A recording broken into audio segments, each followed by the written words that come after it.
السلام علیکم ملګرو، عمران ما او دې ټیم کې تاسو ګورئ پښتو ایچ ټي وي. مونږ اورېدلي وو د لیلا مجنون کیسې،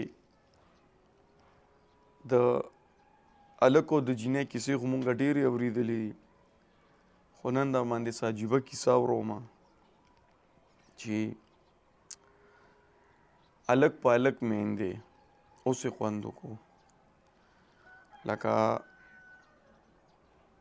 په دې الله یو قوم تباه کړی، قوم لوط که نه، کوم چې د هلکانو په دغه کې اخته وي په ضلالت کې که نه، د هلک او د هلک یارانې او د هلک سره زنا کوي که نه، څه داسې کنسپټ والا تنن زموږ په دې پښتنو کې دومره دي چې یو کس نه نو دویم کس په دې ضلالت اخته وي، یو کس نه نو دویم کس په دې ضلالت اخته وي چې مونږ زما خپله ملګري دي چې زه ترې تپوس وکړم چې هلکه واده وایي زما جینکۍ نه دي خوښې، یا هلکه ستا جینکۍ نه دي خوښې، ته څنګه خبره کوې، ته د کومې دنیا مخلوق یې؟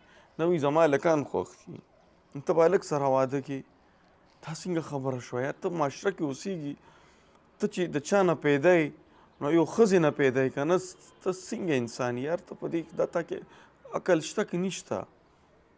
زما هلک خوښ دی. نو داسې یو ویډیو زه تاسو سره شیر کوم چې تاسو له به غوسه هم درشي چې دا د ویشتلو قابل دی، دا په سر یې ټوپی ده، پته نشته چې څه عجیبه انسان دی چې د غټې غټې نشې چالو کړي، ایسې چالو کولې، هغه هلک ورته غاړه کې نښه که نه، به یو سم هلک ووي چې هغه به وایي چې بهی دا ته څنګه خبره ماته کوې چې ستا زه خوښ یم، ته خو هلک یې، نو هلک څنګه خو یو جینۍ ماته ووایي زما ته خوښ یې، زه به که خوښه مې زه به ګرین سګنل ورکړم، که خوښه مې نه نو زه به ورته وایم نه. یا زه یو جینۍ ته ووایم چې زما ته خوښ یم، دا فطرت لکه مني، خو دا د فطرت خلاف خبره ده چې هلک باندې مین، نو دا یو هلک دی چې څه دغه غوندې دی، نو ده ډېرې غټې نشې چالو کړي وي، آیس او پوډر او دا اوس یو فاونډیشن والا بوتل دی، یو اداره ده که نه، هغوی ورته ټریټمنټ کوي چې دی، نو د ده دا خبرې تاسو واورئ چې دا دی څه وایي. دا خو د جینکو دپاره ډېر غټ خبر واوره، ټول به درته غوسۍ جینکۍ چې دا موږ قیامت شوي چې ته هلک ستا خوښه یاره جی بس هلک هم خشته هلک و. السلام علیکم. وعلیکم السلام. څنګه چل دی؟ عاشق راته ښکاري. یاره جی او بس هلک مې خوښ و. هلک دې خوښ و؟ هو جی نه دا جینکۍ قیامت شوي چې ستا هلک خوښ و؟ یاره جی او بس هلک مې خوښ شوی و. دا خو د جینکو دپاره ډېر غټ خبر واوره، ټول به درته غوسۍ جینکۍ چې دا موږ قیامت شوي چې ته هلک ستا خوښه و. یاره جی بس هلک هم خشته هلک و. او د هغې د لاسه بس په دې دغه مغه لګېدلي وم نشو باندې. زه جینکو له خو د کار وکتم، هغې خو به چې کوم دی بیوټي پارلرو ته تلل بند کړل، ځکه چې هغې خو تا ته ناست وو چې اوس تا هلک باندې ورغلې، نو دا جینکۍ به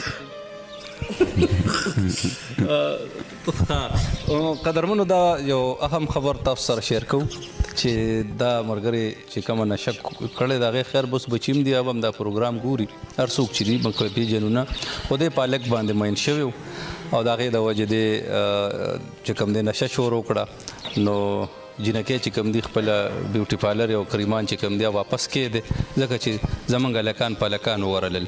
څه دا ولې ته جینکۍ دې نه دي خوښې؟ نه جی نه. دا ولې؟ بس دغه هلک مې دوکهبازې دي؟ او جی جینکۍ دوکهبازې؟ جینکۍ مې نه دي خوښې جي، بس دغه هلک مې خوښ. نو ورته دې ویلي وو که نه؟ هلک ته دې ویلي وو؟ هلک خوښ مې ده. هغه ته خو مې ویلي وو، خو په سیټ به رانه ګرځېدو جي. تا زړه ته تکلیف در ورسو که نه؟ او جي او ته په نشه ورغلې؟ یاره والله منم د لاس ته به که زما هم داسې ځوان لګي. ښه ښه بس تا څلور بچی دي، اوس واده یې کړی دی هغه هلک، ظالمه توره دې کړې ده. ښه بس ته وایې شارټ کټ راشه اوس نشه شروع کړه. او جی منم یار منم. ښه دلته بل ها نو دا حالت دي د زموږ د ځوانانو، دا حالت دي که نه چې زما هلک خوښ و، یا به رانه په سایډ تلو او بیا ما نشه چالو کړه. نو که ویډیو ستاسو خوښه شوي لږ خپلو ملګرو سره هم شیر کړئ چې زموږ پښتانه او زموږ ځوانان په دې ضلالت اخته دي. مننه.